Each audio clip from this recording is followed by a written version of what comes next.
Hello and welcome to the latest MK Web, MK Dons sports podcast with myself, Dan Palmer, and Scott Kirk. All right, let's get straight into it. The big news of the week, obviously, Will Griggs call-up to the Northern Ireland squad. No. Wonder what we're going to talk about this week. I don't know. Maybe the fact that on Tuesday night it was Manchester United 0. MK Dons 4, or the other way around even. MK Dons 4, Man United 0, in front of a sold-out Stadium MK. Where do we start with that one? What a night! What a night! Oh, it's just. I think I started my match report with that you can't really describe what. It's hard to describe how to describe it, if you know what I mean, because it was just a remarkable night. To see the stadium full was, for starters, was brilliant. And before the game, I was thinking that if Dons can get one goal, even if they go in front just for a little bit, it'll be an absolutely fantastic experience just to hear the roar of the crowd at 1-0 up. So I mean, it's beyond dreams what happened. It was just totally weird, I guess, and just amazing. Just the best night of football I've probably ever seen. And a lot will be made obviously about Louis van Gaal's team selection. This wasn't a full strength United side by any means, but still you can't really take anything away. Like Dons are still a League One team playing. If you're on Manchester United's books, whoever you are, you're a fantastic football player. I mean, you take Danny Welbeck into League One. Yeah. Well, he's just come back from the World Cup, isn't he? Exactly. Yeah. You put Javier Hernandez in League One, Kagawa into League One.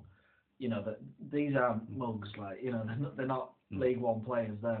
Johnny Evans has been there for a long time.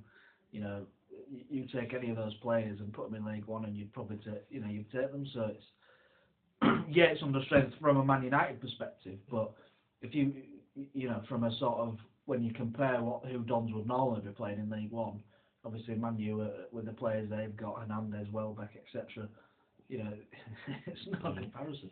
And for them they just thrashed them. Well, that's the thing that was amazing. So you'd have hoped that they just matched them, before the game, and if they could not embarrass themselves, that's what you hope for. But to completely outplay Man United it's not even written in the script. It's just it was just unbelievable. You couldn't believe what you were seeing. Your eyes deceived you. It felt it was just unbelievable. I mean, I was thinking before the game, if there's any chance of a victory, it's going to be a sort of back to the wall smash and grab 1-0. Yeah. But like I say, it was a canter, really, wasn't it? It was David Martin in the Dons goal had just a quiet evening, really. There was a cracking save he made. He did make a couple of good saves, but he wasn't being pummeled. He wasn't being tested every 5 minutes. No. There was a good spell from United at the start, quite a strong first 10 minutes when you thought, oh no, we're going to get. But after we weathered that storm, it was, it was a comfortable win, and they were humbled, they're embarrassed. We've taken them apart. It's incredible. Unbelievable. I mean, that first 10 minutes was interesting because Danny Welbeck is so quick, and at the time we're thinking that they're really tall, the Man United team. I mean, Hernandez looked a similar size to Anthony Kay, which you wouldn't expect at all, and it makes you realise how tall that team were. And Danny Welbeck was massive and lightning quick. And Carl Robinson said at the time, we've never seen players move that quick.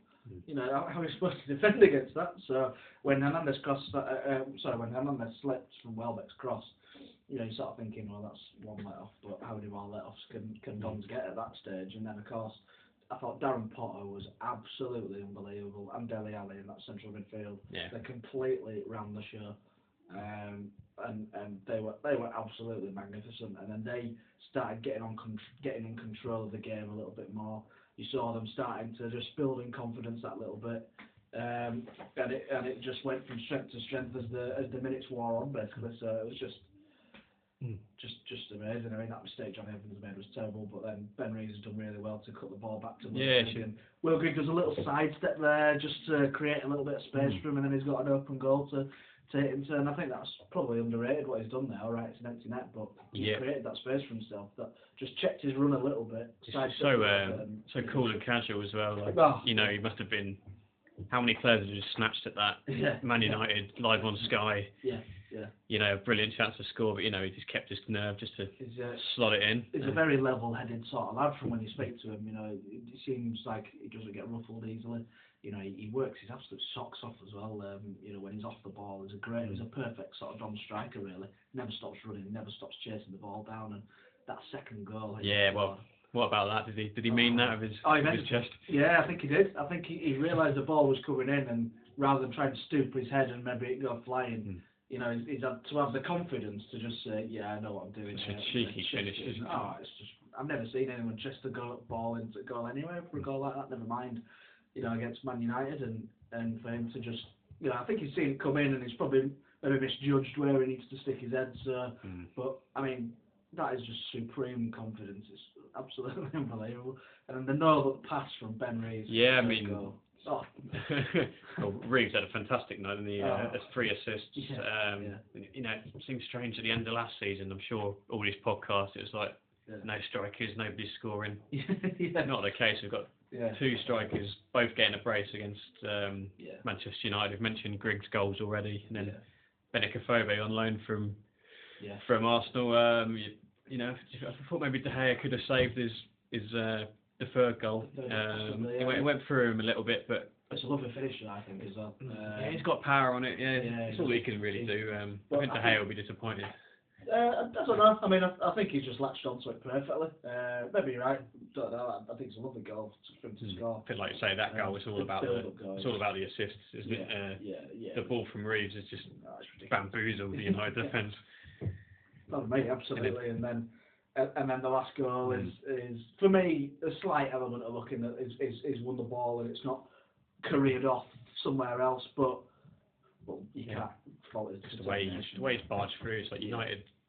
They just didn't look interested. It's like there's only one team wanted it, only one player wanted the ball, and he got his reward. Maybe sat up kindly for him, as you say, but it's a great finish though as well there. You know, and just the roar from the crowd for every single goal. It was, you know, normally you're in there in the 7,500, so for nearly 27,000 fans to be roaring like that after every goal, it was just an absolute. It was a pleasure to be there. Like it was one of those occasions where you have to try and remember. You know, I was there because it was just. It was just an incredible evening, and I mean, I think that's one of the as big a shock as you'll ever see in football. Not just Dons, you know. Right, it's going to be a night that just you know, 10 years time, 20 years time, maybe 30 years time, fans are going to be saying, you know, I was there with Manchester United 4-0. Absolutely. First sellout. It's one of those matches, isn't it? It's going to live on. Live on in history, and Grigg and Afobe's names going to be remembered at MK Dons for forever, and Reeves and everyone who played in that team, to be honest. Absolutely. It's one of those, isn't it? Yeah, it's just magnificent. You can't fault any of the players, I don't think. I think they were just all, you know, just wanted it more, and just really classy. They were really classy, some of the players, and really deserved it. And it was just amazing, just absolutely amazing. And things have gone a bit crazy since. It's strange to have the club in the sort of you know, everyone's interested. All the national papers, international media Like I say, as well. That press area was rammed, and I've never seen. You know, like the room we were going before was just completely chock-a-block, and you know, Gejka Mendieta and Guillaume Balaguer walked past. Yeah. You sort of think, you know, Clive Allen's up there, and Steve Claridge is in there. So you see Claridge on BBC every week on the Football League show. So you know, for all those names to be there, and then Louis van Gaal walks past at the end of the game. You know, I'm touching distance away from a manager who's masterminded a win over Spain at the World Cup. You know, and it's just nuts. You see them in the national papers and the national media all the time on TV, and to be that close to them, and well, just to be that close to them, never mind to have beaten them convincingly. Shoes on the other foot for Van Gaal. He thrashed Spain at the World Cup. A surprising. Big victory. And then absolutely. A surprising big victory for Don. So very strange day for him. Obviously, announced the Angel Di Maria record British signing. It was a very very odd time for that news to come through. It's like only about an hour before kick-off, and United fans probably like on a bit of a high with that news confirmed, and then what a way to be brought back down to earth. Absolutely. 4-0 to a League One team. It's just. I mean, that's what you got to remember. I mean, it's a League One team that they've lost 4-0 to from their perspective. Mm.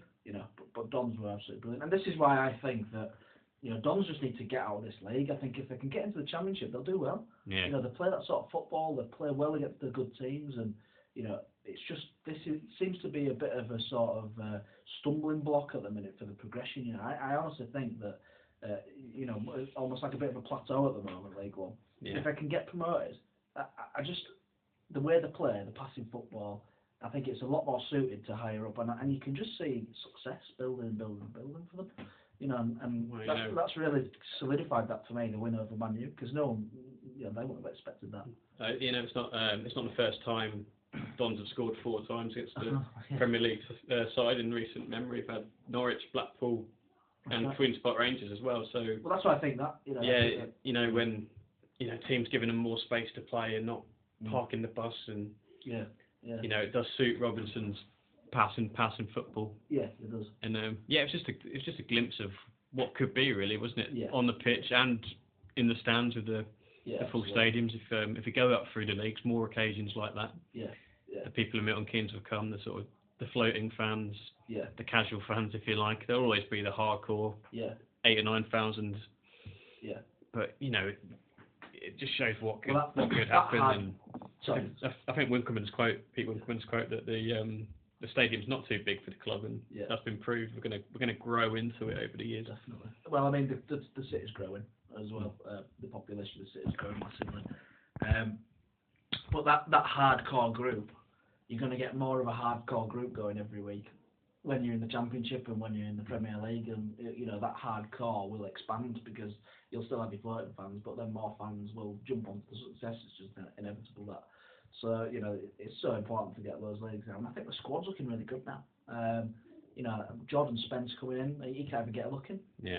And he was one of the shining lights. Yeah, much was made of Tom Hitchcock's signing. Everyone was excited about that. He's hardly played any football, has he? Well, Carl's saying he feels a bit sorry for him because he's just not had a chance to give him the opportunity yet. Because and how can you when you've got Benica Foam and Will Grigg playing so as well as they are up front? You've got Ben Reeves making 3 assists. Danny Green's been a bit, sort of picked up a knock on that, but he's picking up assists galore.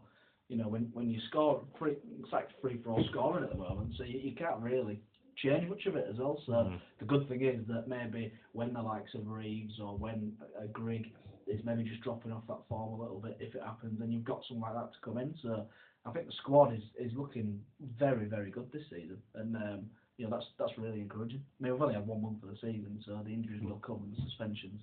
But I think Hitchcock just needs to bide his time, and he'll come in, and I'm sure he'll do well. And the result has led to some strange stories that we wouldn't usually cover. We've had an Irish folk singer get in touch saying he's written a song about the match. Hopefully, we're going to be getting a copy of that over the weekend. So, that'll be on MK Web for your listening pleasure. So we've seen the Sondico, the kit manufacturers, have taken a lorry to Old Trafford and taunted United with a big picture of a Phobe and the words "You've been done," been done, I think, isn't it? Something like that. I think we've had as well. There's the woman who meant to put 4-0 on Man United. That's right, yeah. On Dons instead. What a 4-figure sum, yeah. Incredible. It's fantastic. But it's just, I mean, that's another thing as well. The community has just completely got behind this game. All the thousands of people queuing for the tickets, and it's just galvanised Milton Keynes and really put the city on the map for something other than how the club was formed or concrete cows and roundabouts. It's put the city on the map for a real tangible achievement and a massive achievement which millions of people have seen around the country and maybe even the world. And the next morning actually, I was still on a bit of a buzz from the game. It took a long time to sort of dawn on me. Oh yeah, we're actually in the next round as well. Well, it was about 1 o'clock when you finished, 1:30 when I finished. Didn't really sleep much. You're just bouncing from the atmosphere. Yeah, I was thinking we could get another big team down. As it happens, it's Bradford at home, so that's an all League One clash. I guess 2 ways of looking at it. It would have been great to have a repeat, if you like, of the sellout with Liverpool, Man City, Arsenal, Chelsea. But this is a good chance to progress. Absolutely, and I mean, you can get greedy, I think, probably, can't you? Yeah. As well, you know, you've had as big a team as you like in there, so maybe it's fair enough. But I mean, that's really not going to be easy. I mean, Bradford proved 2 years ago that you can do it at whatever level you can reach the final.